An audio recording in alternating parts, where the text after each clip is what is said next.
వినాయకుడిని ఏకదంతాయ అని ఎందుకు పిలుస్తారు? అలాగే 10 రోజులు పూజలు చేసి 11వ రోజుని ఎందుకు నిమజ్జనం చేస్తారు? ఇవన్నీ మీరు తెలుసుకోవాలనుందా? అయితే నా పేరు Vamsi Kumpatla. Welcome to our YouTube channel. First మన ఛానల్ ఎవరైనా లైక్, షేర్, కామెంట్, సబ్స్క్రైబ్ చేయకపోతే చేసేయండి.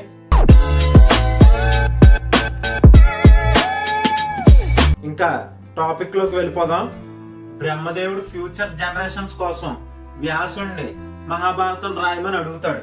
కానీ అంత పెద్ద కథ రాయడానికి ఎవరి హెల్ప్ అయినా తీసుకుందాం అనుకుంటాడు వ్యాసుడు. ఎంత వెతికినా ఎవరు దొరకరు. అప్పుడు వినాయకుడి దగ్గరికి వెళ్తాడు. వినాయకుడు రాస్తా అంటాడు, కానీ ఒక కండిషన్ అయితే పెడతాడు. ఆ కండిషన్ ఏంటంటే ఊపిరి తీసుకునే గ్యాప్ కూడా ఇవ్వకూడదు స్టోరీ చెప్తున్నప్పుడు. అలా చేస్తే నేను నీకు కథ రాస్తానని వినాయకుడు కండిషన్ పెడతాడు. అప్పుడు వ్యాసుడు కూడా ఒక కండిషన్ పెడతాడు. నువ్వు రాసే ప్రతి విషయాన్ని ఎలా ఎందుకు జరిగిందో అర్థం చేసుకున్న తర్వాతే రాయాలన్నది వ్యాసుడు కండిషన్ పెట్టాడు. అయితే ఇద్దరు ఒకరి కండిషన్ ఒకరు ఒప్పుకుని మహాభారతం అనే పెద్ద గ్రంథాన్ని రాయడం మొదలు పెడతారు. అయితే వినాయకుడు అర్థం చేసుకుని రాసే గ్యాప్ లో వ్యాసుడు ఊపిరి పీల్చుకునేవాడు.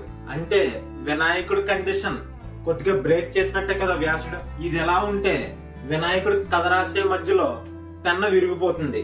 అంటే పూర్వకాలంలో ఏ వాడేవారో అది నాకు తెలీదు.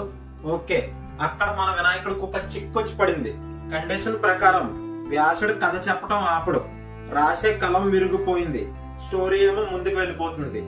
వినాయకుడు ఏం చేయాలో తెలియక తన దంతాన్ని విరగొట్టి పెన్నలా చేసి మిగతా స్టోరీ రాయడం మొదలు పెట్టాడు.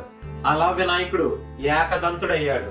అప్పటి నుండి 10 రోజులు ఆపకుండా వినాయకుడు ఆ మహాభారతం రాస్తానే ఉంటాడు. రాయటం పూర్తయ్యే టైంకి వినాయకుడి శరీరం వేడిగా అయిపోయి కాలిపోతున్నట్టు అయిపోతుంది. వెంటనే వ్యాసుడు పక్కనున్న నదిలో వినాయకుడిని ముంచుతాడు.